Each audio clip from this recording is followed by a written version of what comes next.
News on NBC 6 at 6 starts now. The Congressional Budget Office revealing the scoring of the latest health care bill just a short time ago, which would increase the number of uninsured to 22 million people within 10 years. Thanks for joining us. I'm Jackie Nespro. And I'm Juwan Strader. Good evening. The Senate bill would also cut the deficit, but to do it, it would take some funds from Medicaid. Let's get right out to NBC 6 investigator Willard Shepard with a breakdown on what this all means here. Willard.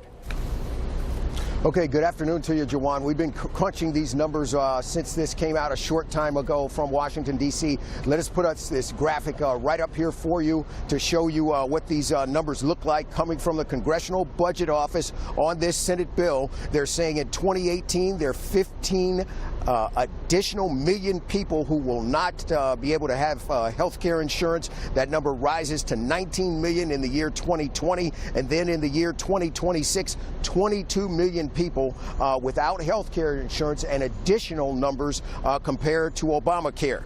Now, on the savings side of this, the Congressional Budget Office is saying $321 billion will be saved over this 10-year time period, many of those cuts through Medicaid. Now, right here at this parking lot where we're located, Senator Marco Rubio's office is here behind me. There were a lot of people out here protesting exactly the fact that they think they're going to lose their health care. Rafael Velasquez on the bullhorn Monday afternoon, leading the charge against the Senate plan to reform Obamacare. While Velasquez yelled loudly outside Senator Marco Rubio's Doral office, 1,000 miles away, Rubio and other senators are debating the bill that might directly affect Velasquez. At the present time would be a devastating effect. I'm here because I have health insurance. We have gained health insurance, me and my family. Everyone here with the sign has a personal worry. My grandmother's in a nursing home right now. It's paid for by Medicaid. If I don't get enough hours this year, my employer won't give me insurance. Brian says that would put his grandmother out of the facility. Ronald Fulton showed up in his motorized chair. Why in the world would we spend cuts to the top and not help the bottom? We in the disability community have been suffering from cuts for so long. Alberto Salvi doesn't want the Republican senators and president to turn their backs on him. I'm a Republican, registered Republican, and I voted for Marco Rubio.